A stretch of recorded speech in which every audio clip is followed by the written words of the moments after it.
হুজুর, আপনার কাছে প্রশ্ন আমার, চেয়ারে বসে নামাজ আদায় করলে? খুবই গুরুত্বপূর্ণ প্রশ্ন ভাই। যদি কারোর এরকম অসুস্থতা থাকে যে তার কোমরে কৃত্রিম হাড় লাগানো হয়েছে, যার কারণে তিনি বসে কোনো কাজ করতে পারবেন না, ফ্লোরে বসতে পারবেন না, তাহলে এ আল্লাহর বান্দা চেয়ারে বসে বা যেভাবে তার সুবিধা হয় সেভাবে বসে তিনি নামাজ পড়তে পারবেন। যে ব্যক্তি দাঁড়াতে সক্ষম এবং দাঁড়ানো থেকে চেয়ারে বসতে সক্ষম, তাহলে তার দাঁড়ানোর ফরজ আদায় করতে হবে, দাঁড়ানোটা একটা ফরজ। এরপরে রুকু সেজদা করতে পারে না, কোমর ভাঙতে পারে না, তাহলে চেয়ারে বসে হালকা একটু মাথা ঝুঁকি ইশারা করে রুকু বা সেজদা করবে, এইভাবে সে নামাজ পড়বে। আল্লাহ তাআলা কারোর সাধ্যের বাইরে কোনো কিছু করার জন্য তার উপরে কোনো নির্দেশ চাপায়া দেন নাই, বিধায় যতটুকু সাধ্যে আছে ততটুকু তিনি করবেন ইনশাআল্লাহ।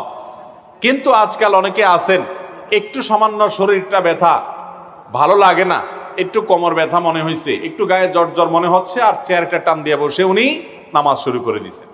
আছে না নাই? এরম সাহেব মার্কা নামাজ পড়লে সে নামাজ আল্লাহর কাছে কবুল হবে না।